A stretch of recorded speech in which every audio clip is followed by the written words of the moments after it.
had a point of self-reflection today, guys. I was thinking about this thing. I was talking to my man Octavian about this. So let me know if I'm wrong for this. I back in the day in college, we went to visit DC. We were here for New Year's of 2000, like when it was going to turn to 2000. Everybody thought I was going to die. I'm staying with my man, this guy named Darren Cox. Pause. Shout out to Darren. He's back in DC. But his family, they lived in some hood part of DC.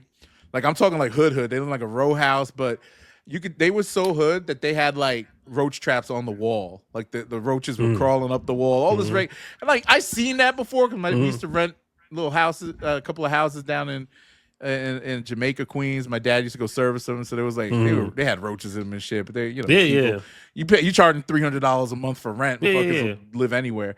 So long story short, we'd stay in his crib, and I just gotten my sister bought me a Diamondbacks hat. This is when they were just a new team in the league, and it was the first edition shit. And that was a fitted hat. Back then a fitted hat was like crazy. Shit was like $20, right? So we staying at homie's house. He had this little ratty dog, and I put my shit on top of my bag, right? The dog ate it, like chewed it up. I'm like, damn, it chewed it up. So I'm talking to homie. I'm like, yo, like your dog ate my hat, 20, yo. Bro. Yeah, where my 20? Like I didn't say like where, I didn't say like run me my $20 or anything. I was just like, yo, that's how we gonna my sister bought me this. How we gonna remedy? And then he looked at me crazy, like what are you talking about? The dog. Why the fuck the hat wasn't on your head? Yeah, exactly. DC niggas think the same, man. So I said, that's what so we have a little heated argument. I'm like, yo, whatever. His mom's overheard us, right? Now, mind you, I don't know their financial situation because they got roaches and shit. I don't know if they're on welfare. I don't fucking know. She come in. And she coming like an old lady. She had her bonnet on and shit. And then gave me the money. And then I'm like, nah. And I was like, nah, I don't want. I just was like, and then, no, I heard you too. I don't remember the full like scope of the situation, but I always felt bad for that because I was like, damn, I might have taken that lady's. She beat the shit out of him after you left. She was like, I will never financially recover from this. You never know. But like, am I wrong for asking for that bread? Like, your dog ate my hat. I know I'm a guest in your house. One thing, if it was a quick glance. And he was like, hey, Chico, stop. But like he let the dog fuck the whole thing up, bro. No, we wasn't there when it happened. I think we went out or something. I just had it on top of my bag, and then I found it like the dog was like eating it in the corner or some shit. Still, run me my 20. When you got yeah. No, but like I guess okay. I've always felt weird about that situation. Like you demanded it. She gave it up because she knew it bothered you. Like she was a responsible adult in the situation amongst young men. Her house, and when you came back, the dog was playing with the hat?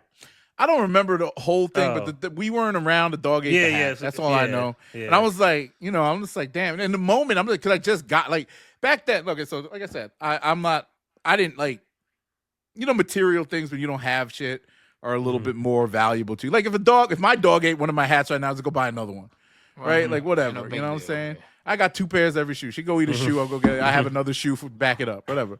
But like. Back then, I was a kid. I didn't have no money. My parents and my sister bought it for me, so it was like a gift. And like, it was a dope hat. Yeah, I figure. But the problem is that like in the moment, and understanding like, yo, like they ain't got much, and me being like a dick about it, and they got enough to have a dog. Shit. Well, they're showing me some hospitality, all this shit, and I'm like, I felt weird. Should have had a desk or a hat rack. Fuck them. Get my 20. I should have put it on top of the dresser or something like that. But I didn't want to bring no roaches in my bag or hat. What if a roach crawled in my hat and I bring it back to? I mean, that shit real. That shit real. You gotta check your stuff and shit. You gotta shake out your stuff. Yeah, I said you can shake it out as opposed to having to run it for 20. So put your poison in, I guess. He said, "Give me 20." I don't know if you put. Where would I put my bag? I'd want to hang my bag. You should have told mom it's another way you could pay for this hat. No shit. Nah, she wasn't. I don't remember what she looked like, but it wasn't something I would have. I would have remembered if she was something I would have climbed on or something like that. Climbed on. You should have been like, hey, how bad you want this 20 back? How bad you want this 20 back? Bro. Oh, man. Anyway, now I feel better about myself. I've been holding on to that for years, bro. Shit, sometimes I wear nightmares and shit. Shout out to moms. Yeah, shout out Darren. Darren, hopefully your mom's, still around. Shout out to you for giving my money. And shout out to you for watching the podcast. You're a real one. She a real one for that, yo. If you're still in DC, man, let's catch up. Your son's a piece of shit though because he didn't want to pay for my hat that his dog ate. Fuck that nigga. Yeah, Darren, if you're still in the city, bro, hit We us friends up, on bro. Facebook. Oh man.